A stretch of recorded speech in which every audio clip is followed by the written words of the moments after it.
Pierrot, il y a Pierrot. Ouais, Pierrot qui a dématé, je pense qu'il doit être en train de bosser sur son gréement et bon, il lui déboule dessus quoi. Mathilda, sur le 7-7, est-ce que tu me reçois? Je me vois au milieu de l'Atlantique et je me dis, il reste 7 jours si jamais tu avances à une vitesse normale. Il reste 1 semaine et demie si tu avances à une vitesse réduite. T'as pas de pilote, va falloir tout faire à la barre. Ça va être l'enfer.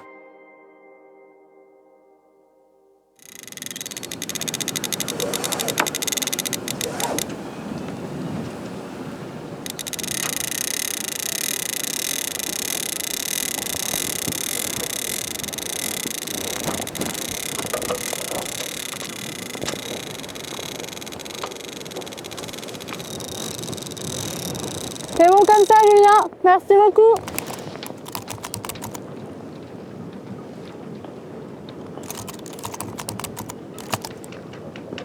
Dans la classe mini, il vérifie la qualité de l'émission et de la réception de nos radios. Et du coup, il y a un TOS maximal autorisé en mini pour nous laisser partir, qui est de 1.5 et moi je suis à 1.7.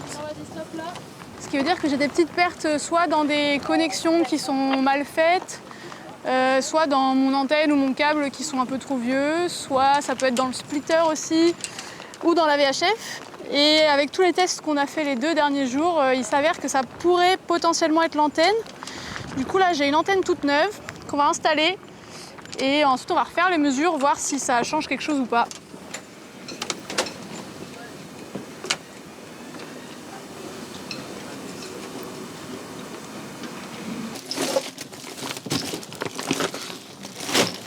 L'idée c'est que le bateau il soit le plus léger possible, donc d'emporter que ce qui est nécessaire et on espère d'essayer de prendre que ce dont on aura potentiellement besoin.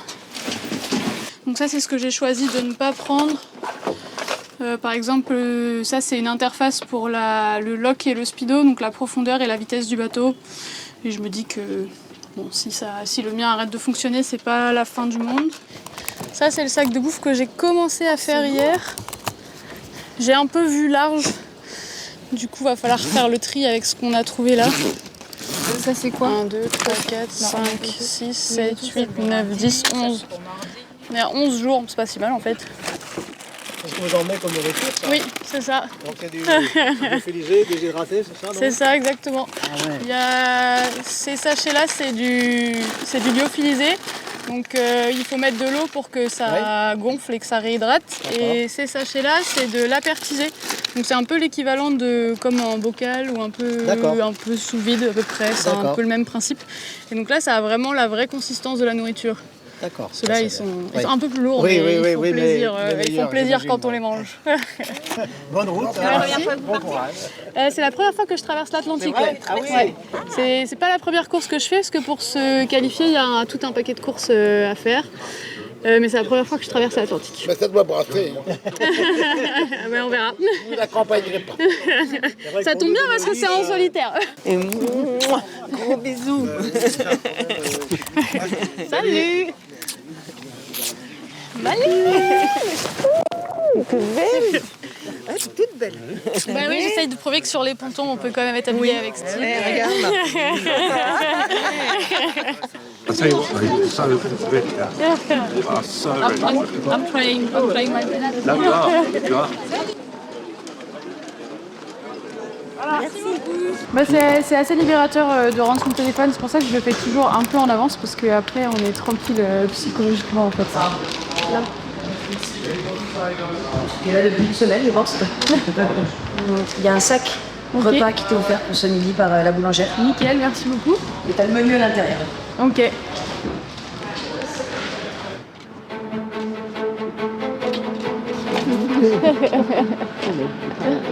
Oui. C'est un petit peu dur de voir sa grande sœur partir pour une course pareille. Ça me fait plaisir de voir le rêve aboutir enfin. Tous mes proches, tous mes amis, dès qu'il y avait moyen de d'alléger un peu une charge ou de m'aider dans le projet. Ils ont jamais hésité et en fait c'est énorme parce que sans eux le projet il est sans doute trop lourd à porter.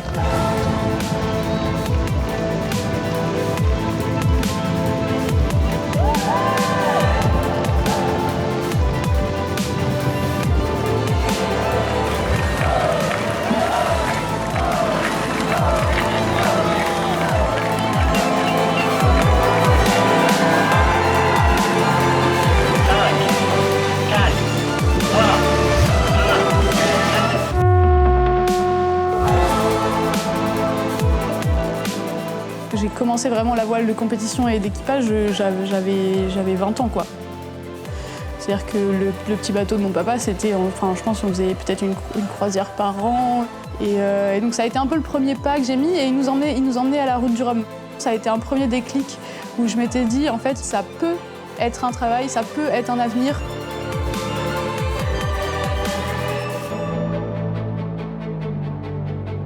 Île 71, Clotilde Marie, est-ce que tu me reçois?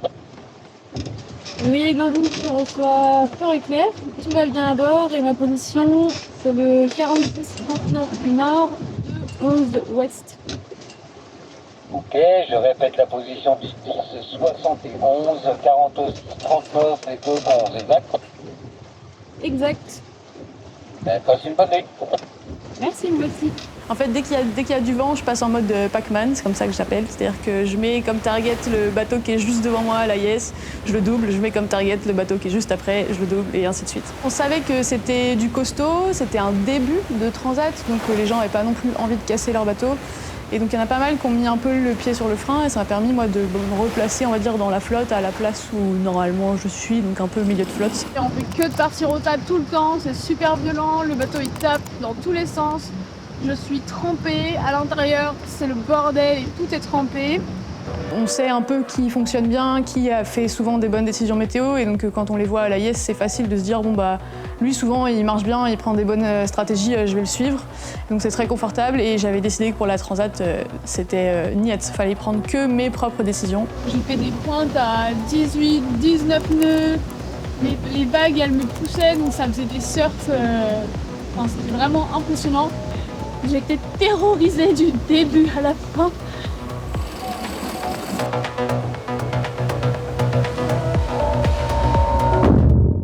Étape annulée, le L2 Ouragan Gabriel se dirige vers les côtes portugaises. Donc on a reçu un message sur le tracker de l'organisation disant que il faut qu'on rejoigne les côtes portugaises parce que la dépression L2 qu'on surveille parce qu'elle va faire beaucoup de notre météo, enfin elle avait beaucoup d'influence. Elle s'appelle plus L2 mais Gabriel qui est devenu un ouragan.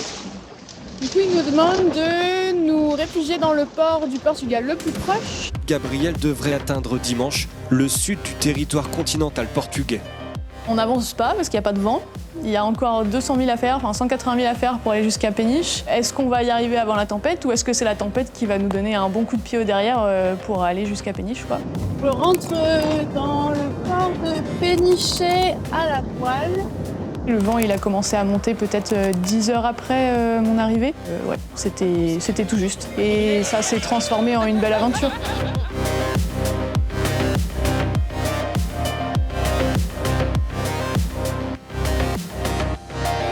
Il y a eu le convoyage de Péniche jusqu'aux Canaries. On avait 20-22 nœuds de portant, c'était tout droit. Et j'ai trouvé ça chiant possible, ce convoyage, parce qu'il n'y avait rien à faire. Bien arrivé aux Canaries. Maintenant, c'est chantier, sécher et nettoyer Mathilda.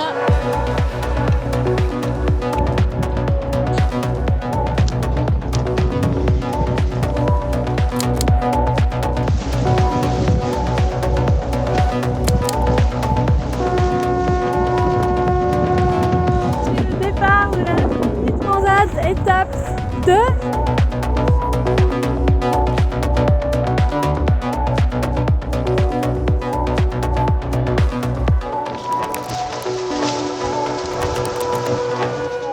Avance à 0 nœud.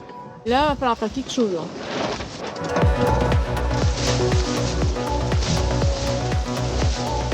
J'ai essayé le SPI, j'ai essayé le Genac, j'ai essayé le Solent. Il n'y a rien qui marche, le vent est pas stable en fait, il tourne dans tous les sens. Et du coup, avec des œufs, du lait et du sucre, on va faire du pain perdu. Parce que la bouffe, ça remonte le moral. Le vent était très très faible comme ça, quasiment jusqu'au waypoint qui était 200 000 au sud de La Palma. On a mis 3 jours à y arriver quoi. Tout le monde était coincé. On est marre, ça me gonfle. La première étape, on marche bien, elle est annulée. La deuxième étape, une étape sans vent. Allez hop. Juste avant le passage du waypoint, le vent est monté. Et ensuite, là, ça a été un gros bord de poney pleine balle, presque route directe. Donc c'était très agréable d'enfin se dire on va en Guadeloupe.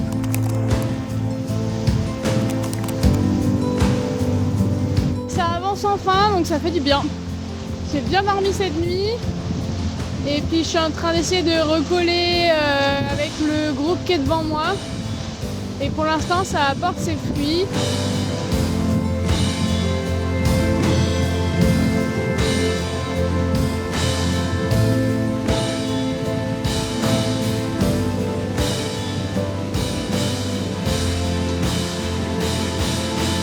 Ce que je fais, c'est à peu près dans les performances zone pectorale, donc je suis assez contente. Et puis je grappille des places petit à petit, donc ça fait toujours plaisir. Pour le 3 à 0h, pour le 3 à 0h, vent d'est à nord-est, écho, November, écho, 15 nœuds, 1, 5, pression 1015. Au jour 9 de la Mini Transat, l'épopée vers le sud est officiellement finie. Maintenant, direction l'ouest, direction la Guadeloupe. Qu'on est parti des îles Canaries. Toc toc toc, il y a tous les petits points qui suivent. Là, c'est le grand bord vers le sud. Et voilà, on est là. Quand j'ai continué ma route vers le sud, puis bifurqué vers l'ouest, là j'ai fait, je pense, 6 jours sans voir personne. Donc je traçais ma route, personne à la radio, personne à l'AIS, personne. Il y a un oiseau qui a atterri sur le bateau, qui est resté une journée. Vas-y, fais comme chez toi, fais comme chez toi.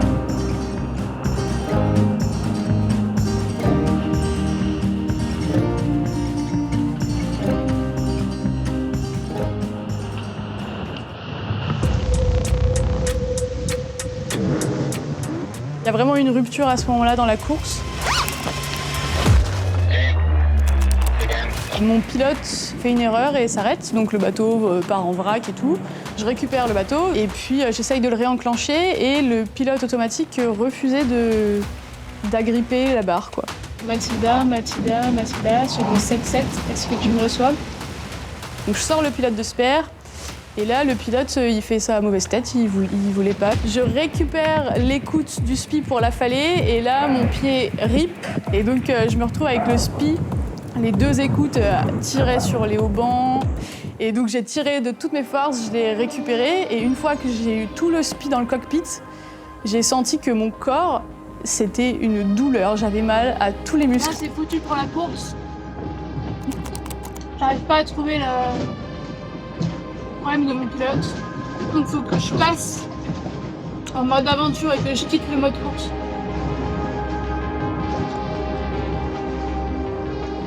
Et c'est pas facile. C'est dur. Si je veux pas perdre toute la flotte, il faut que je fasse minimum 150 000 par jour. Donc je m'étais donné pour objectif de barrer 150 000 par jour et de dormir le reste du temps.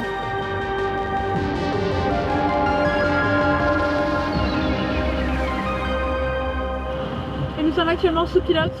Voilà, ça fait 24 heures que je barre et je pensais barrer encore une semaine. Et ben, je peux vous dire qu'on va en prendre soin de ce pilote. Et que ça fait du bien. Back in the game. J'ai encore du mal à y croire. Je vais pouvoir ranger le bateau, me sécher, je vais pouvoir manger, je vais pouvoir aller aux toilettes. Non mais... Pierre, franchement merci. Woohoo! Back in the game, Mathilda!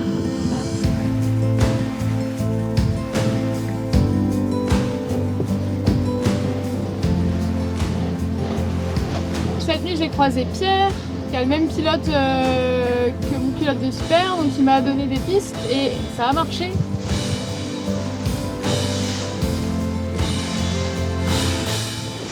passant sous ski médium, à l'horizon, je vois un énorme nuage noir. Donc j'appelle mon ski. Et là, 10 minutes plus tard, en rafale 35 nœuds, ça soulève des vagues énormes. Donc ça, le premier grain passe. Et je me dis, bon bah voilà. Et là, deuxième grain, l'espace. Tout le reste de la nuit, ça a été une succession de grains. Il y en a quand même un ou deux devant moi qui sont doublables, je pense. Donc j'essaye de faire avancer le bateau, mais tout en faisant en sorte que le pilote soit pas traumatisé. En train de faire des petits rebrouillés sous speed. Bah, je peux vous dire que c'est sportif. Bon, c'est la dernière nuit à bord de Matilda sur cette nuit transat. Franchement, finir la course avec plein de copains autour comme ça, c'est trop bien.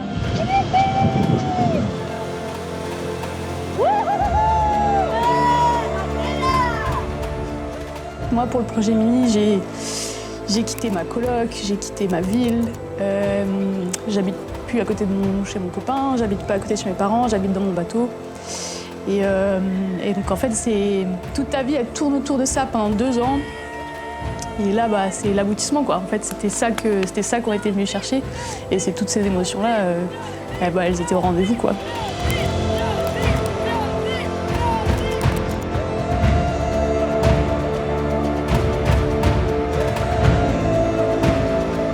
Je passe la ligne et là, c'était magique, quoi.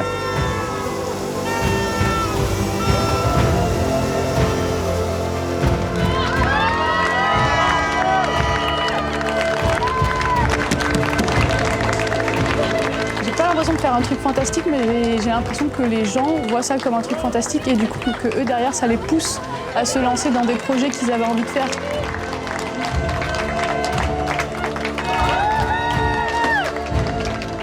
L'entraide, que ce soit dans le monde du mini, il y a toujours eu du monde dès que j'avais des questions sur le bateau, il y a toujours eu du monde pour m'aider, pour essayer de me dire comment eux ils avaient géré ce genre de problème. Je suis pas quelqu'un de qui c'était le rêve de faire de la course au large depuis toute petite. Le projet Mini m'est tombé dessus grâce à Mark Wilkinson et juste merci, quoi. Merci infiniment pour cette opportunité et c'était fou, j'ai adoré chaque seconde.